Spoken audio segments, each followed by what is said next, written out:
बारे में बता दें। अलल पक्षी, अलल पक्षी, अलल पक्षी कबीर साहब की वाणी में आता है। अलल पक्षी के बारे में यह बताया जाता है कि वो इतना ताकतवर है कि 5 हाथियों को लेके उड़ जाता था। इतना ताकतवर था, 5 हाथियों को एक साथ लेके उड़ जाता था। तो लोग उसको कोई आसमान में उड़ने वाला पक्षी समझ बैठे कि कोई आसमान में पक्षी उड़ता है, ऐसे होता है, होता है। असल में अलल पक्षी की सुरता को बोला गया। ये सूरत है जो इन 5 हाथियों को, यानी इन 5 तत्वों को लेके पता नहीं कहां कहां उड़ रहा है, कहां कहां जा रहा है, कहां कहां घूम रहा है। अब इस पक्षी को क्या करना है, वो भार जो लाद रखा है उसको फेंक देना है और इसको वापस अपने गगन में, जहां गुरु भेद बताए, इसको वहां पहुंच जाना है। फिर इसे कोई नहीं पकड़ सकता। लेकिन अगर कोई कहे कि आसमान में उड़ने वाला अलग पक्षी होता है, तो नासा को तो आज तक मिल गया होता कि इतना बड़ा पक्षी है, 5 हाथियों को आगे घूम रहा है, नासा वाले फोटो खींच खींच के भेज देते। क्योंकि आकाश की हर गतिविधि को नासा वाले कैप्चर करते हैं। हर चीज को, कोई उल्का पिंड लाखों किलोमीटर दूर से भी जाता है, उसकी भी फोटो खींच के भेज दी जाती है। तो ऐसा कोई पक्षी नहीं है भाई, ये सुरता को ही बोला गया है, जो 5 तत्वों के हाथियों को ले लेके घूम रही है, भटकी हुई है अपने मालिक से, अपने घर से।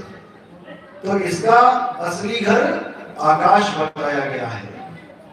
शब्द निवास आकाशवाणी, ये सतगुरु का रूप है। अब बता दो कौन सा गुरु है आकाशवाणी?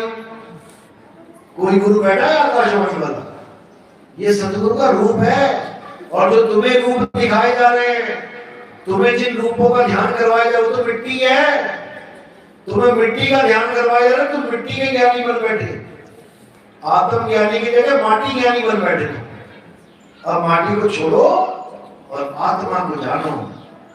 उसको जानो जिसकी वजह से सारी दुनिया की माटी चल रही है।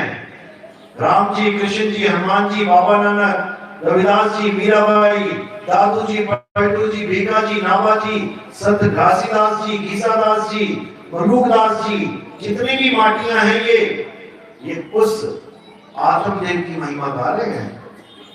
आत्मदेव की महिमा है सारी, उस आत्मदेव को जानना है। चलो बोले सतगुरु बंदी छोड़ सतगुरु सत्य कबीर साहिब की नाम साहिब। गुरु जी, एक प्रश्न और बताना पड़ेगा आपको। संगत के हितकार के लिए, जीवों के उपकार के लिए, आपकी दया से इस दास को सब कुछ समझ आ रहा है और बहुत से जीव जहां अटके पड़े हैं उसको आपको बताना पड़ेगा। हम आपसे प्रश्न पूछ रहे हैं, चरणों में विनती लगा के, क्या गृहस्थी गुरु नामदान दे सकता है? और वो नहीं दे सकता तो क्यों नहीं दे सकता? क्या भेद है? गृहस्थी गुरु नामदान देने का अधिकारी क्यों नहीं है? आप कृपया करके इन भक्तों को बताएं, इन जीवों को बताएं, हम पर उपकार करें। शाहे बंदगी सतनाम जी। बहुत ही अच्छा सवाल है और ये मैंने शुरू के 5-7 सत्संगों में क्लियर किया हुआ है। वाणी साहिब कहते हैं, जिसका गुरु है गिरही और चेला गिरही होए।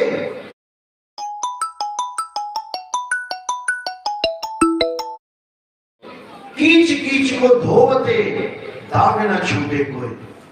यानी तुम्हारे कपड़े में कीचड़ लग गया और तुम उसी कीचड़ से उस दाग को धोने की कोशिश कर रहे हो, तो ये सफल नहीं होगा। तुम्हें शुद्ध पानी से उस दाग को धोना पड़ेगा। इसीलिए कबीर साहब ने बोला कि एक आम जीव जब ग्रस्त में पड़ता है तो ना चाहते हुए विकारों में उलझ जाता है, काम में उलझ जाता है, क्रोध आने लग जाता है, मोह में उलझ जाता है, बीवी का मोह, बच्चों का मोह। अगर गुरु भी इन विकारों में पड़ा हुआ मिल जाए, बच्चों में, बीवी में, काम वासना भी है, बच्चे पैदा कर रहा है, मोह भी है, अपना बेटा नहीं छूट रहा, बेटे की शादी कर रहा है और वो खरबों उड़ा रहा है, संगत के पैसों से बेटे का पूरा ब्याह कर रहा है। ये सब घोर नरक को जाएंगे, ये लोग नरकवासी नरकगामी होंगे। ये साहिब ने इनको ठग बोला है।